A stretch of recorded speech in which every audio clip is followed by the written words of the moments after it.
Honorable Speaker,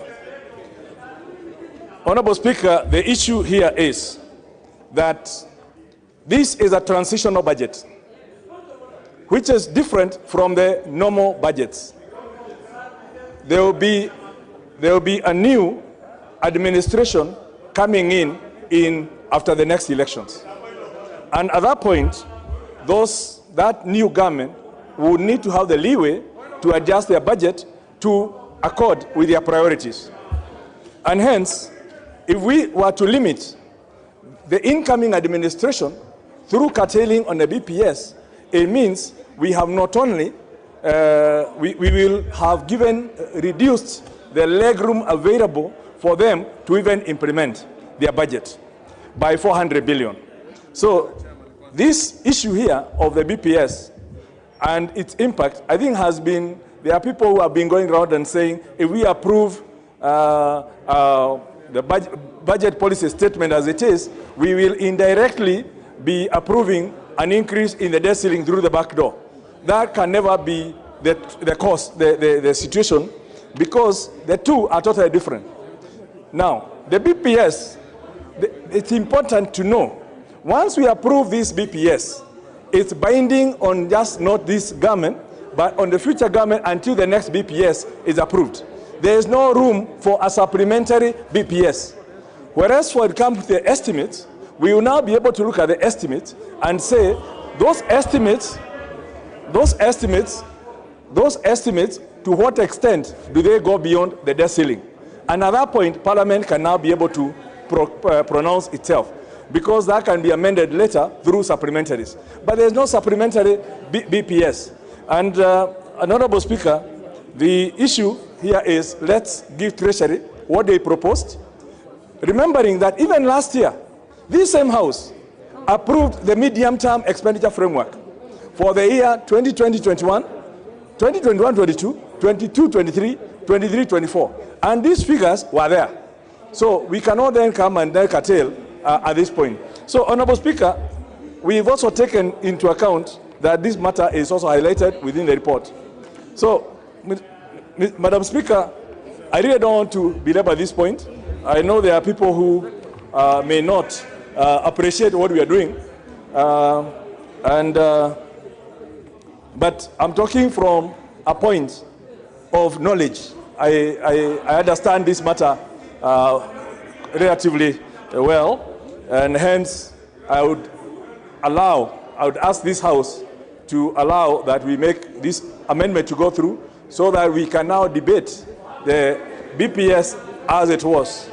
Honorable Speaker, I beg to move, and I would ask the Honorable John Buddy, LCPA John Buddy, to second. Honorable John Buddy for seconding. Thank you, Madam Speaker. Madam Speaker, I want to be very clear first. It must be observed that I'm a member of the Budget and Appropriations Committee. I want to apologize first that when the committee was considering this matter, because of other commitments, I was not able to be in the committee meetings. But I want to second this amendment by saying the following. I think, members, we need to understand the difference between budget policy statement and the budget estimates. The budget policy statement is purely a statement of intent by the government to carry out certain policy issues and certain programs and projections and indication of how much is likely to go to the counties and how much would remain at the national government level. As to the actuals of financing and the details of borrowings and the details of revenue collections and projections, that will be dealt with at the level when we are dealing with budget estimates. So you cannot say at this point, because you have an intention of spending so much, that you are already violating the law. No, far from it. The violation will only come when Parliament approves expenditure in excess of what can be financed. Then that becomes a violation. So I think, Madam Speaker, we are splitting hairs about nothing. Actually, what I see is grandstanding. I see people trying to play politics with saying that now we cannot go beyond 9 trillion. The truth is, we are on budget policy. This is a budget policy level. We are not at the level where we are dealing with the actual figures and amounts, where now we would be saying we have approved. Order members, order members, order members. And by the way, Madam Speaker, out of experience, in law tones, order members. Very well. Because I know some members will come here and start playing politics with this thing. I want to just speak to the people of Kenya that we are at the budget policy stage. And by the way, you cannot just come and say we are cutting the budget with 400 billion. You must clearly spell out which budget lines, which programs are you reducing. The entire development budget in our estimates is about 370 billion, Madam Speaker. So if you are saying you are reducing budget by 400 billion, which lines are you going to cut? So let us not play populist politics. Let us accept that this is budget policy statement. When we come to budget estimates, Madam Speaker, now we will deal with the actual figures and numbers. And Madam Speaker, my last comment. I don't know why Kenyans have put so much premium on budget ceiling. Budget ceiling is nothing. Parliament should be looking at how much we are borrowing every year. Budget ceiling is an indication. You can even put it at 50 trillion. You don't have to hit the 50 trillion. You can only hit 50 trillion if you have decided as a house to borrow so much if you think you have the ability to pay. What has been hitting us and what has failed this country is where we borrow money and we don't use that money for productive purposes. That is where the problem is. Let us not play politics with budget ceiling. Budget ceiling, everybody is talking about budget ceiling, even those who have never known what budget ceiling means. I see people talk about budget ceiling. You have increased budget ceiling. What is the problem with budget ceiling? If you ask me, I would even put it as 15 trillion or 20 trillion. Then deal with actual figures every financial year so that we don't overborrow. Madam Speaker, that is my comment. I want to second and urge that members, we approve this very quickly. We want to move fast and finish with budget policy statement. We go to other more important assignments for this nation. Thank you, Madam Speaker. Very well.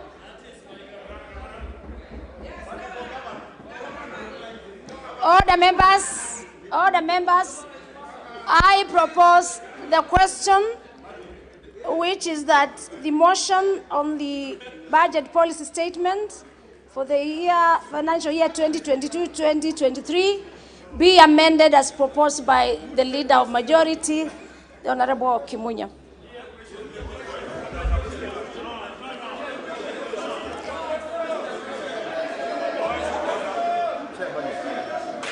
Let me, honourable members, for those who want to be on intervention, please can you remove your cards on intervention because I'm not able to tell who is on intervention.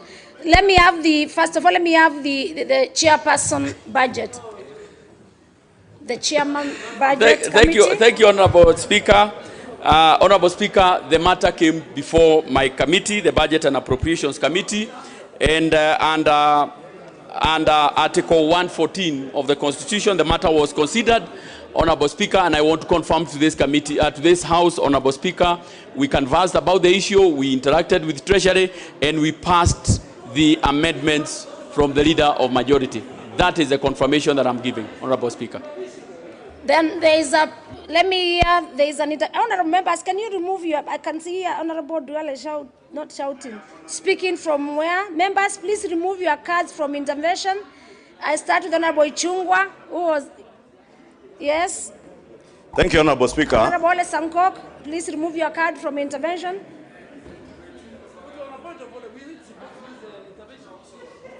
Because some members are not able to be seen from the intervention. Yes, Honourable Ichungwa. I think, Honourable Speaker, if the clerk can guide you from somewhere, you don't block the view. Honourable Speaker, I was rising on a point of order.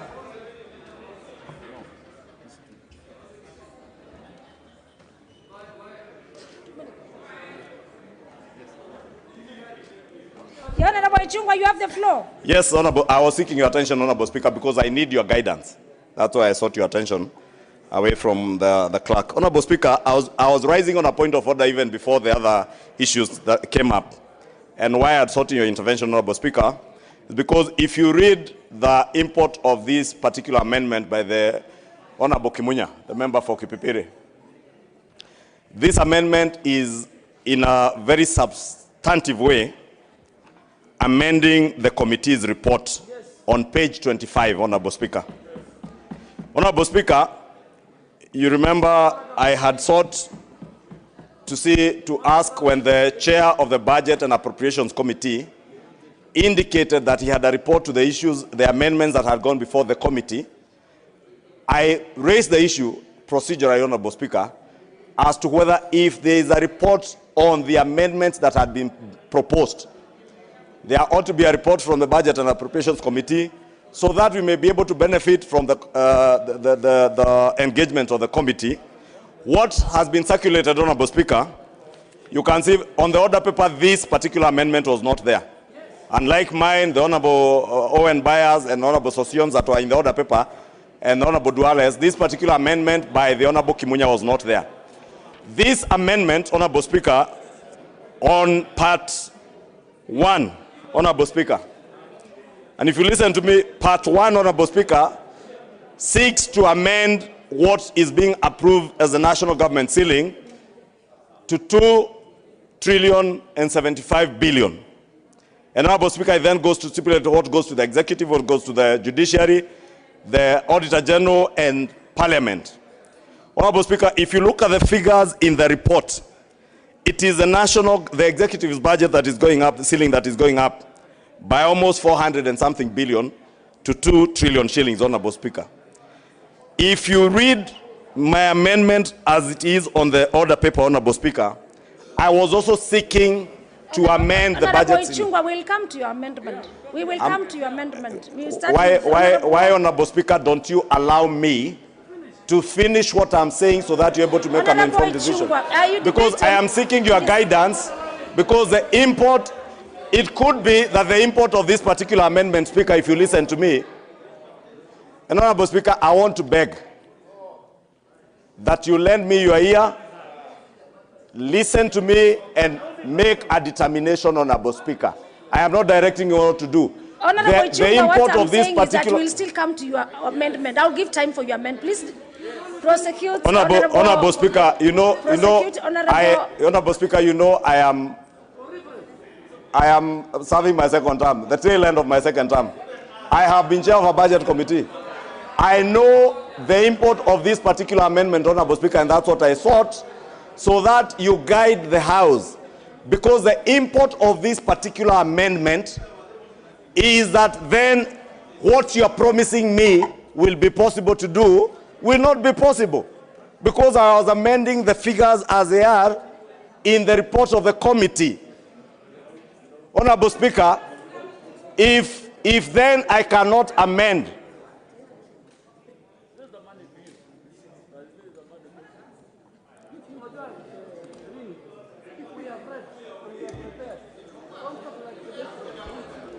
Honorable Chungwa, just carry on.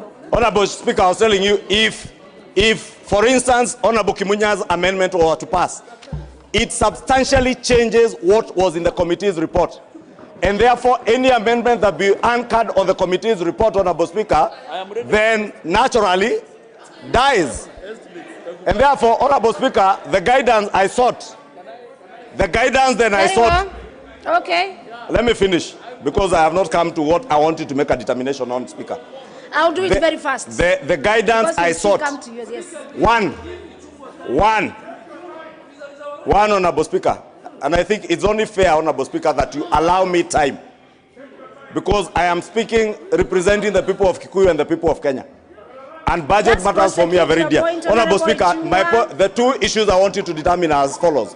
One, if the Honorable Kimunya's amendment were to pass, where does the amendment that I have proposed and that the Honorable Duale has proposed on that particular seat? Two, Honorable Speaker. Two, and more importantly, Honorable Speaker, now on a procedural matter, Honorable Speaker, if you are to propose amendments, especially on money bill matters, it is procedural that they go through the Budget and Appropriations Committee. The chair has confirmed that that matter has gone through. We have no report from the Budget Committee.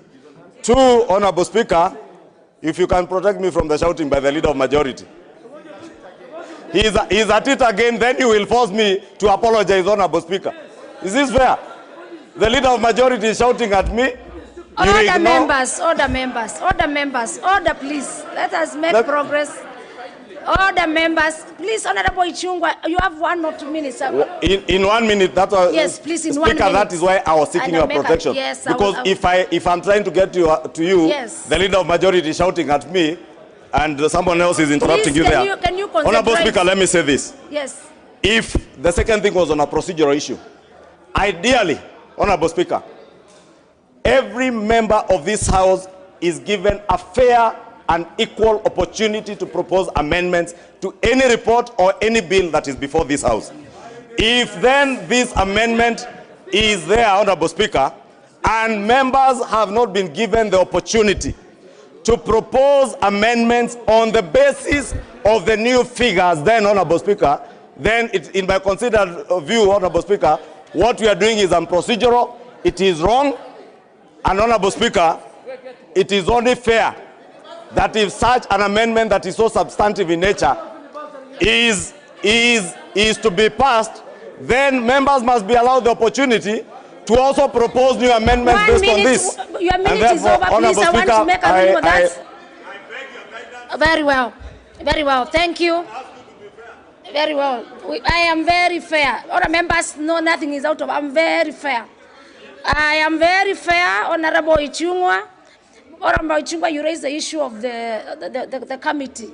I can confirm that even before the Speaker made his ruling, which we were in the House, approving amendments and disapproving other parts of the amendment, including yours, Honorable Ichung'wah, the report had already, the report from the Budget Committee, which is signed on the proposed amendment, and I can confirm it is here signed by the committee. Then then the Honorable Speaker Leader made yes, the Speaker made his statement, and it is approved. You can confirm. So with that, Honorable Kanini Kega, you maybe Honorable Kanini Kega. And Honorable Duale, you're on point. Let me hear Honorable Duale, then I put a question. No. Honorable Duale, and then I. Madam Speaker, I want you to listen to me. The substantive chair for this session. And I want to go on the Hansard, and I want the members of the Budget Committee and the rest of the House to listen to me. Madam Chair. Honorable Duale, please prosecute your Madam Chair, you need to protect me. You are protected. You are protected. Prosecute your point of order. Madam Chair, or your contributions of that. This House, the Budget Committee tabled a report of this House last week. The amendment before this House by the Leader of Majority, and more specifically, Madam Chair, paragraph B of his amendment, and I want you to listen to me, is basically unlawful, unconstitutional, and my reason is this, Madam Chair. That amendment is saying, and I want to ask this House, how does the National Assembly, well, that's what that amendment is doing, how does the National Assembly ask the National Treasury to amend the debt ceiling, which is a statutory function, Madam Chair? You can shake your hand, but I'm sure the Speaker is watching me, the Budget Office is looking at me. Madam Chair, this amendment of Honorable Kimunya is opening the ceiling of 9 trillion passed by this House by about 200 billion. And I'm telling you, the people of Kenya are listening to me. This House should not open the debt ceiling through the back door, Madam Chair. Madam Chair, this is unconstitutional. This should not be allowed. Section B of this amendment is this House and the Senate must receive a regulation. I'm not finished. The debt ceiling is a function, Madam Chair, Madam Speaker, the debt ceiling, the opening of a debt ceiling or the approval is not even a function of this House alone. It's a function of both houses. Madam Speaker, I want you to critically, and you will be remembered, critically look at Amendment Section B. Section B wants to amend and approve a debt ceiling outside the law, outside the PFM Act. Madam Speaker, and I want to go on record that this is unacceptable and you need to stop it until you give a communication, you or the Speaker, substantive Speaker. Finally, Madam Speaker. Yes, Honorable Duale, Madam Speaker, finally, I want to speak to my colleague, the Honorable Minority Leader. I want to speak to him. No, you cannot address him. Okay, I want to address you. You cannot. I want to address you through. You cannot address the Leader of Majority. Madam Speaker. Make your contribution. Madam Speaker, and please, you have 1 minute. Madam Speaker, as a member for Garissa Town, I am entitled and you cannot gag me. Let me go on record. You cannot gag me. What I am raising is a matter of constitutionality. You cannot gag me. Honorable Duale is on the floor. I will still give you members, and then I think from there we'll move a bit Then faster. they better listen to me. Madam Chair, I took an oath to protect the Constitution and other legal framework passed by this House. Madam Chair, this amendment, Section B, and Kenyans will remember me, and I want you to rule on it before even you put the question. Section B, consult with the Budget Office technical team who are sitting at next on your left or on the right. This is unconstitutional. This House should not agree. We cannot surpass the ceiling, and I say this cannot continue, and you cannot take me. Points taken.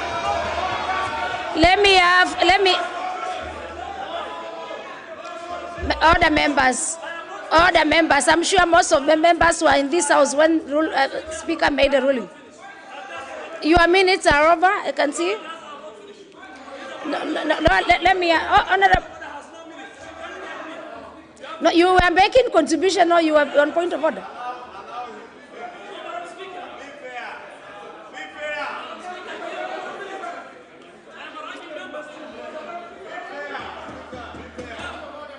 Let me have the point of order from...